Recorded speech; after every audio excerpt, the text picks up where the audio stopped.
नमस्कार, शिक्षालय में आप सभी का बेहद स्वागत है। मेरा नाम है रेणु यादव। शिक्षा के मनोवैज्ञानिक आधार साइकोलॉजिकल फाउंडेशंस ऑफ एजुकेशन में आज हम फील्ड थ्योरी के बारे में पढ़ने जा रहे हैं। फील्ड थ्योरी को दिया था कर्ट ज़ेडेक लुईन ने। ये एक जूइस्ट साइकोलॉजिस्ट थे, जर्मनी में इनका जन्म हुआ और 1917 में इन्होंने फील्ड थ्योरी दी थी। ठीक है ना।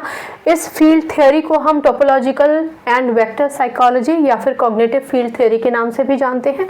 ये जो पूरा फिगर आप देख रहे हैं ये Kurt Lewin topological view of the person है। ठीक, आज के लेक्चर में मैं आपको इस चित्र के विषय में समझाऊंगी। इस चित्र से ही संबंधित इनकी पूरे के पूरे सिद्धांत हैं। वो सारे सिद्धांत, सारी थ्योरी जो इन्होंने हमें बताई है वो सब एक सेपरेट लेक्चर में होगा। पहले इसको समझ लीजिए, ये नहीं समझेंगे तो कुछ समझ में नहीं आएगा। ठीक, सबसे पहले यहाँ कुछ शब्द हैं, उनका मतलब समझ लेते हैं।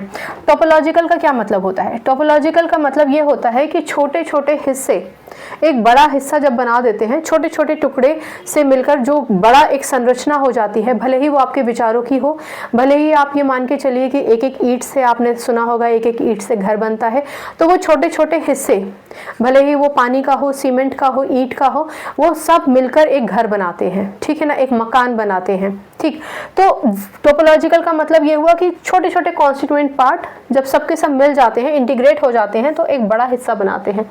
ये छोटे छोटे पार्ट क्या हैं वो भी समझेंगे। यहाँ पर आप देखिए एक वर्ड आपको दिखाई दे रहा है, फॉरेन हल।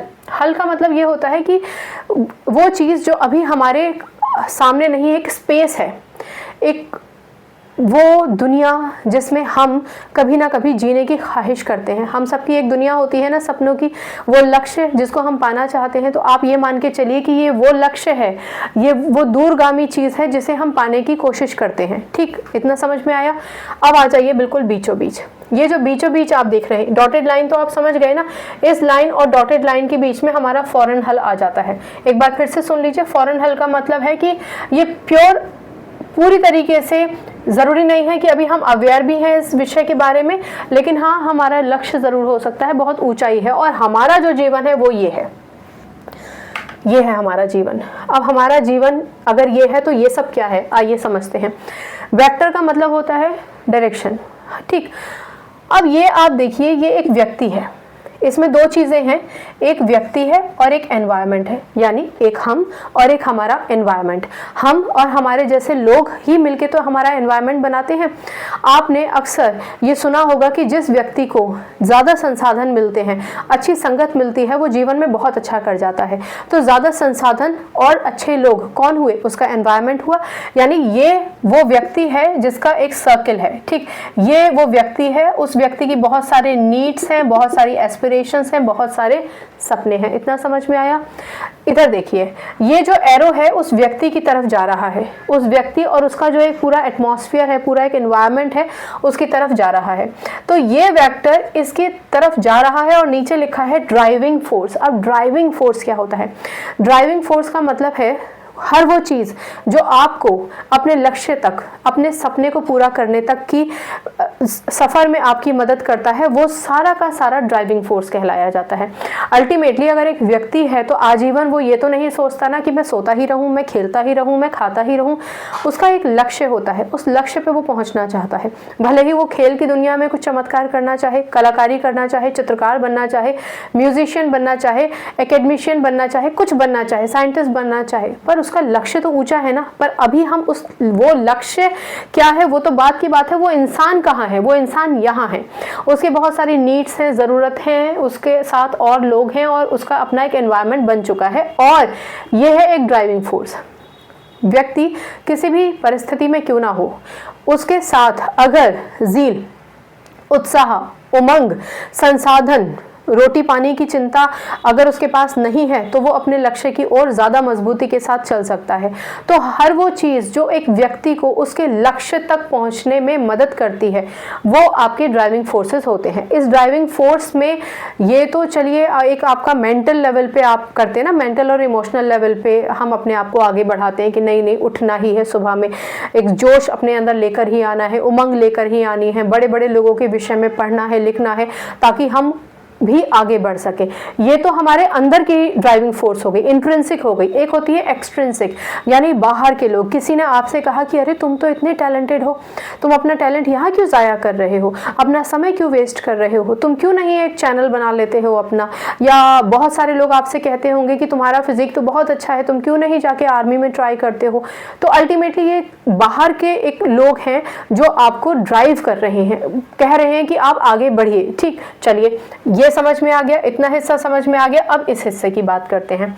यह है हमारा वेक्टर रीस्ट्रेनिंग फोर्स। रीस्ट्रेनिंग फोर्स का क्या मतलब होता है? रोकने वाला, ऑब्स्टिकल। कुछ ऐसी भी चीज़ें होंगी जो आपको रोक रही होंगी, कुछ ऐसी भी स्थितियां होंगी जो आपको रोक रही होंगी। हो सकता है आपका मन आपको रोक रहा हो, कई बार आलस हो गया, थोड़ी सी तबीयत खराब हो गई, हल्का सा सर दर्द हो गया और आपने अपने आप को समझा लिया कि आज मैं ऐसी स्थिति में नहीं हूँ कि पढ़ाई कर सकूँ, या आज मैं ऐसी स्थिति में नहीं हूँ कि स्कूल या कॉलेज जा सकूँ। हम स्कूल कॉलेज ज़्यादा इसलिए नाम ले रहे हैं क्योंकि पर्टिकुलरली एक्सपेरिमेंट इन्होंने स्टूडेंट्स को लेकर किया था। ठीक, तो लक्ष्य की पूर्ति के लिए जो भी चीज़ें अवरुद्ध होती हैं, वो सारी की सारी जो चीज़ें आपको रोकती हैं, भले ही वो बारिश हो जाना हो, मौसम खराब हो गया और आप रुक कर बैठ गए, तो वो भी आपका एक रीस्ट्रेनिंग फोर्स है जो आपको रोक रहा है, जो आपके ऊपर इम्पैक्ट डालता है। मान के चलिए आप बहुत कुछ पढ़ना चाहते हैं लेकिन आपके पास टेक्नोलॉजी नहीं है, इंफ्रास्ट्रक्चर नहीं है। आप सरकारी स्कूल में जा रहे हैं और सरकारी स्कूल में वो व्यवस्था ही नहीं है जो आपके चक्षुओं को खोल सके, जो आपके दिमाग को विस्तार दे सके, जो आपके सपनों को पूरी करने में आगे बढ़ा सके। या प्राइवेट स्कूल में भी अगर आप जा रहे हैं तो हो सकता है कि वो फैसिलिटीज़, वो सब्जेक्ट्स जो आप चाहते थे मास्टर करना, वो वहाँ पर ना हो। तो ये क्या है? ये भी तो एक रुकावट ही है ना। तो अल्टीमेटली इंफ्रास्ट्रक्चर हो गया, आपकी जो पॉलिसीज़ हैं वो भी।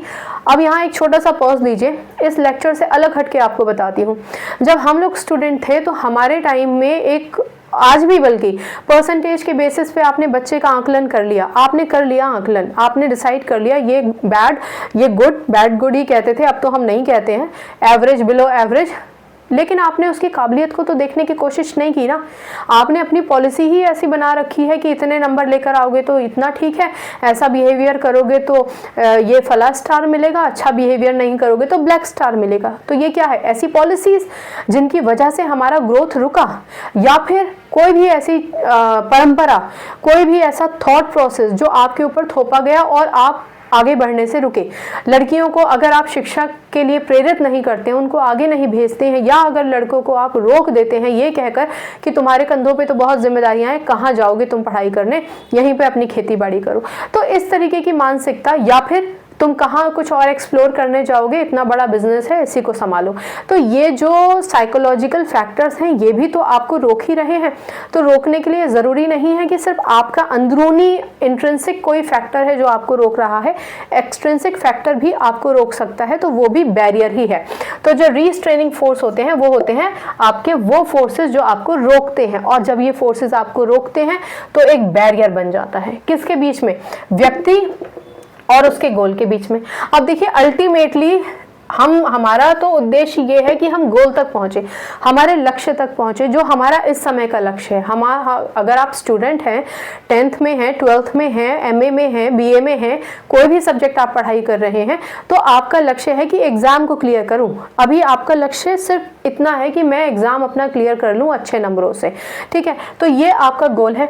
उस गोल तक पहुंचने के लिए हर वो चीज़ जो आपकी मदद कर रही है, आपके टीचर्स हो सकते हैं, नोट्स हो सकते हैं, यूट्यूब हो सकता है, आपके आसपास की संगत हो सकती है, वो लोग हो सकते हैं जो आपको मोटिवेट करें, आपके खुद के अंदर का जुनून और जोश हो सकता है कि भले ही बिजली नहीं है, आज के टाइम में भी मैं दिया जलाकर, मोमबत्ती जला के पढ़ लूंगा या पढ़ लूंगी, लेकिन मैं रुकूंगा नहीं। तो वो सारे extrinsic intrinsic factor driving force हो गए, और वो सारे इंट्रिंसिक अंदरूनी और बाह्य जो फैक्टर्स हैं वो सारे के सारे आपके रीस्ट्रेनिंग हो गए, जो आपको रोक रहे हैं, दबाव डाल रहे हैं।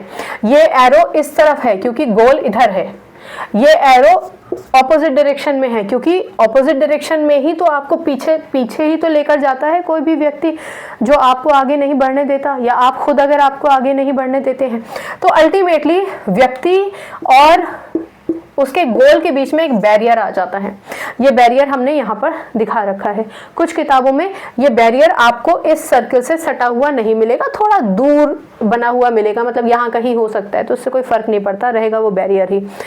ये आपका गोल है, ठीक है। ये है बाउंड्री ऑफ अ पर्सन, ये तो इंसान की अपनी खुद की बाउंड्री है, और ये है boundary of the life space, यानी ये वो बाउंड्री है, ये वो सारे, इसमें सारी वो चीजें आ जाती हैं जो उसको कोप करने के लिए, यानी उभर के बाहर निकल के फिर गोल की तरफ जाने में मदद करती हैं, या फिर ये वो लाइफ स्पेस है जो उसको अपोज करती है, यानी उसको पीछे की तरफ खींचती है। तो अब हमारा बिहेवियर कैसा होगा?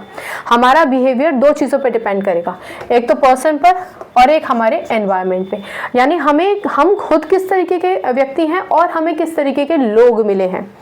अगर वो लोग हमेशा अवसाद में ही रहते हैं, खुद ही नेगेटिव बातें करते हैं, कुछ करना नहीं चाहते, आपको भी रोकते हैं, प्रमोट नहीं करते हैं, और आपको एनवायरनमेंट भी ऐसा मिल गया कि कोई ऐसा नहीं कि जाके आपके साथ लाइब्रेरी तक पढ़ ले, अगर आप अकेले नहीं जाने में सक्षम हैं तो, या फिर वो परिस्थितियां जो आपको बाहर निकलने ही नहीं दे रही हैं, अगर वैसी परिस्थितियां मिल गई तो हो सकता है कि एक बैरियर आ जाए आपके और गोल के बीच में, और अधिकतर आता भी है प्रैक्टिकली।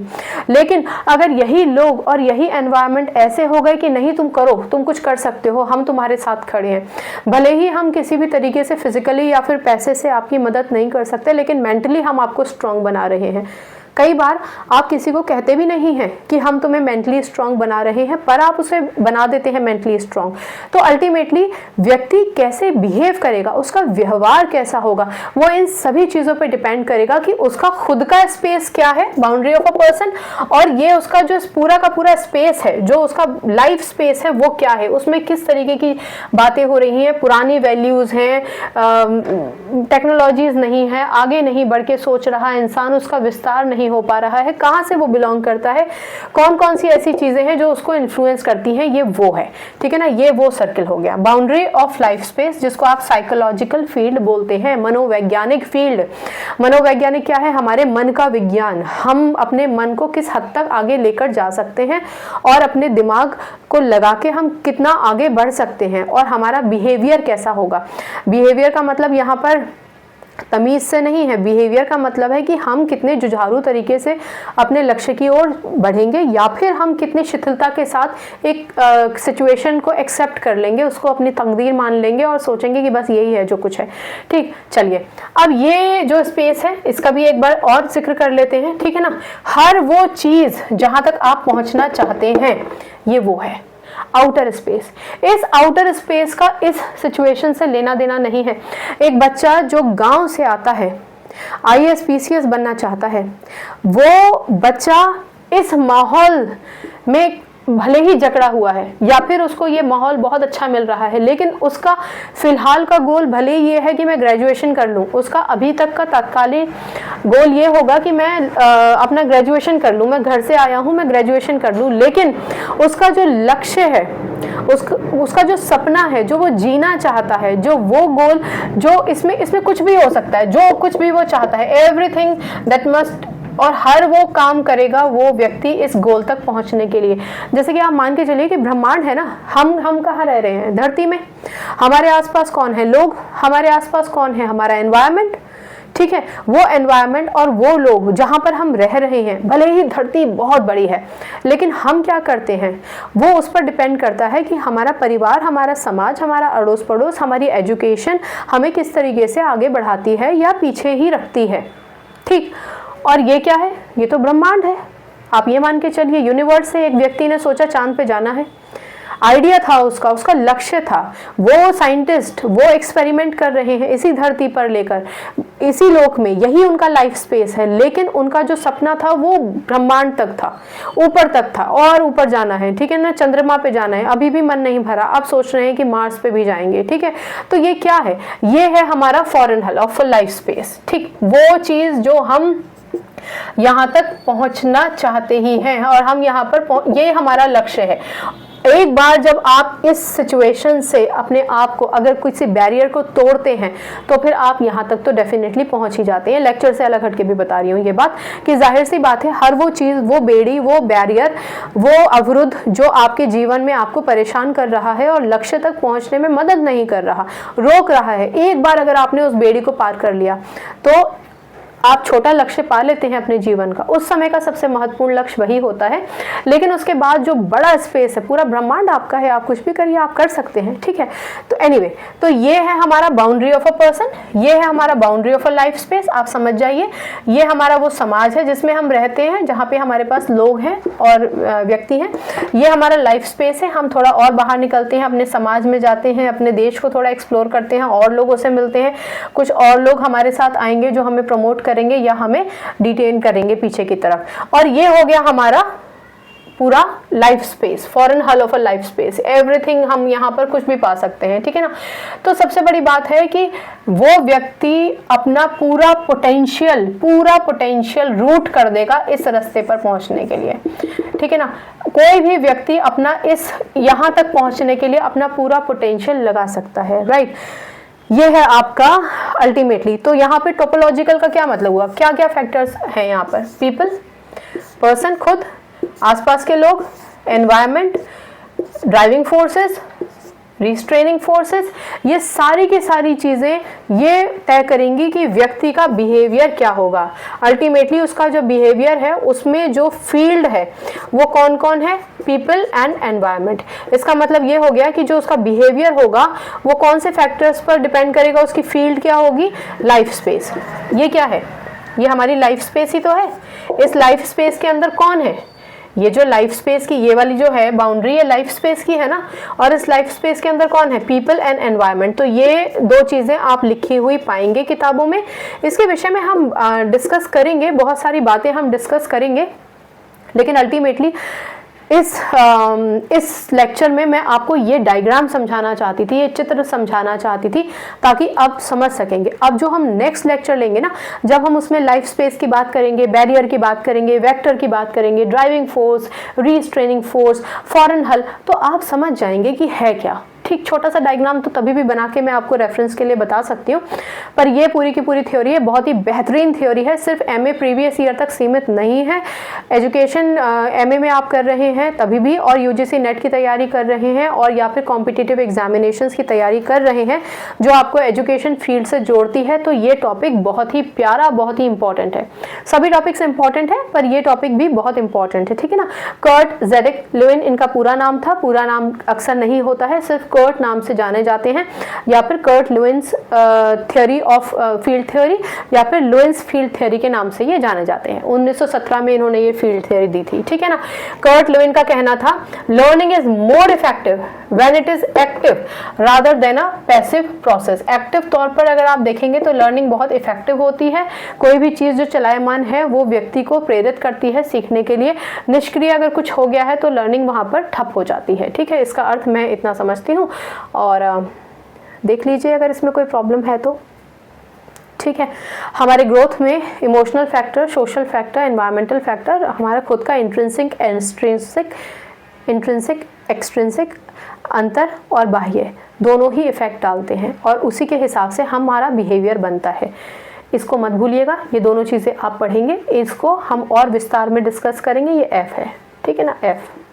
कई जगहों पर आप इसको ऐसे भी लिखा दिखेंगे, ठीक। चलिए, एनीवे, इस लेक्चर में कोई कंफ्यूजन है तो प्लीज़ पूछ लीजिएगा। बाकी शिक्षा सब्जेक्ट से अपना रिश्ता, अपनी केमिस्ट्री अच्छी बनाइए, शिक्षालय आइए। अगली बार मिलने तक अपना ख्याल रखिए, खुश रहिए। एक और बात, ये बहुत बड़ा वीडियो होता है, उसको छोटे छोटे टुकड़ों में हम डाल देते हैं, उसको शॉर्ट्स बोलते हैं ना, शॉर्ट्स बना के डाल देते हैं, लेकिन डिस्क्रिप्शन में इसका लिंक रहता है, तो आप चाहेंगे तो लिंक से पूरा वीडियो देख सकते हैं। इसके अलावा पूरी एक प्लेलिस्ट बनी हुई है, उस प्लेलिस्ट में जाके अगर आप और भी कोई टॉपिक पढ़ना चाहेंगे तो वो भी आप पढ़ सकते हैं। कोई भी कंफ्यूजन है स्वतंत्र होकर पूछिए, कंफ्यूजन बिल्कुल अपने दिमाग में मत रखिए, ठीक है। अगली बार मिलने तक अपना ख्याल रखिए, खुश रहिए, सकारात्मक रहिए। नमस्कार।